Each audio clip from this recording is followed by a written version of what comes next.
In the United States, it feels like it's very late in a business cycle. The country's infrastructure is worn out. The airports here are worse than most emerging markets I have visited. Highways are potholes to infinity, and the sense of complacency is at the 99th quartile. The media is terrible with the level of discussion, and insight is very close to zero. There is more fundamental vision in one episode of Ellen than in all of the business and news channels combined. The US presidential election is a mess. The GOP party can't decide whether to expel or support Donald Trump, who continues to fill stadiums and arenas with 15,000 plus people while his opponents are lucky to get 500. Trump does not represent America in my opinion, but he does represent the old GOP party platform, which is getting more white and more angry, while the US at large is becoming more diversified and more in need of openness and change than ever before.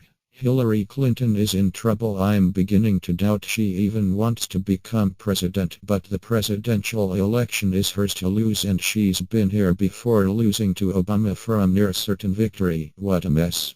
Meanwhile, the US remains on standstill while Obama tries to create, and here the operative word is create, his legacy. Thank God for college football. I watched the Alabama vs. Clemson final yesterday. That's the real America. High-scoring game, brave play calls and energy throughout. The motto of Alabama is simple: finish, finish, finish. I like that, and I admire the strategy and execution it takes to manage a roster of 120 players and the mega egos on those teams.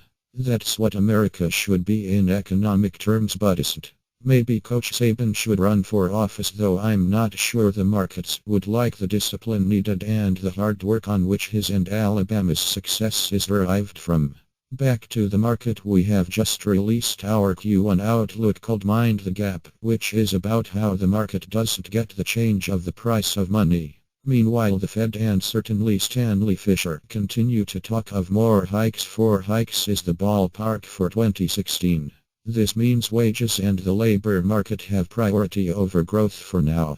My theory is that the Fed desperately wants to get Fed funds from 15 bps to 1.25% in order to be able to mitigate another financial crisis stemming from the clean-out which has started in oil emerging market and is about to enter the developed markets. Yes, indeed, we are very late in the cycle, so late that assets will have a hard time returning positive yields in 2016. But for now, my take from the US being in Charlotte, North Carolina, is that it will have to get worse before it improves.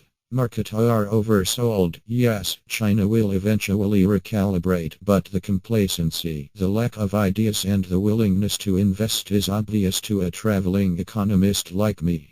The US is surviving on discounts.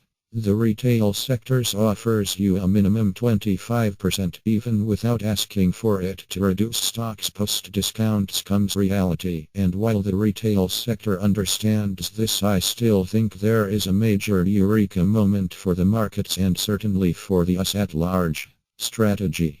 I've been short most of December and Q1. The strategy is to sell on the day and close by night as long as intervention by central banks remains uncoordinated. Still awaiting clear signal from the US dollar, which continues to trade in tight range versus EUR but strong versus M. The US dollar remains my